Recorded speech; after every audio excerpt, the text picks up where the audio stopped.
Man, really excited about the work that's going on this weekend and really, focused in a lot of areas. We got some on-field work and development of skill relative to the positions that they play, but it's also just an introductory to the organization.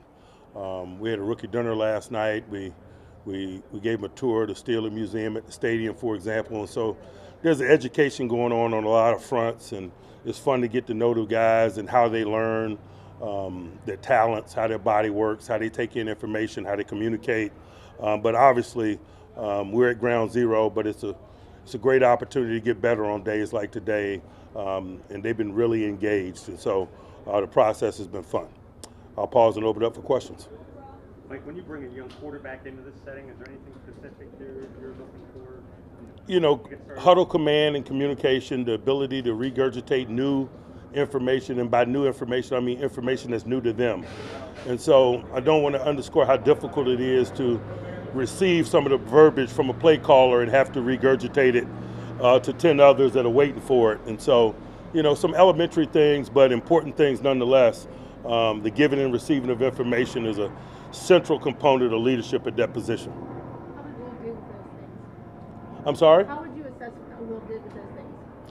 He's doing great, but again, we're at the very beginning of it. I don't know that we're looking at it through that lens in terms of evaluating him. It's more about getting to know him and just laying a good foundation that way. He's had kind of a unique story since you guys picked him up. How's he doing? He said yesterday he's in his element. He's putting one step in the I agree with him. He feels very comfortable. He's in his element. He's got a great relationship with football. He's learning some of the technical things that we'll be asking him to do here. It's been a good process. Anyone else? When you have an undrafted guy, is it? I mean, there's a reason they went undrafted, but also you've had a lot of success with them. Is there something that is a commonality in the guys that make it from that situation? There's usually an element of their game that's varsity, meaning if you go undrafted, there's components to your game certainly that need work, but those that make it usually have an element of their game that's ready.